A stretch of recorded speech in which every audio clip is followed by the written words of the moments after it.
Təbrizdə bir ziyarətgah var. Başında yazıb Hammal qəbri. Bu Hammal Təbrizi 80 yaşı var. Təbrizin bazarında bar aparır. Bir gün gördü 4 təbəqədə xanımın qucağında uşaq sürətlə gəlir yerə. Ay Allah, uşağı saxla. Biraz yerə qalanda uşaq salim əyləşdi yerə. Həmlə elədilər. İmamsan, peyğəmbərsən dedi, baba kotumu zırmayım. Nə imamam, nə peyğəmbərəm.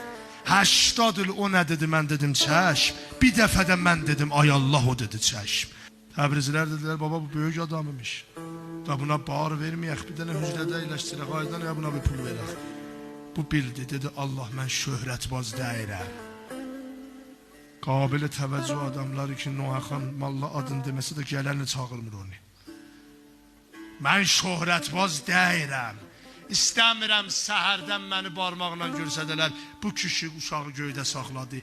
Bu bir razıdır, bir sən biləydin bir mən. İndi ki faş olub da bu mən zindiqanlığı istəmirəm. Nə xət qapını döydülər, açan olmadı.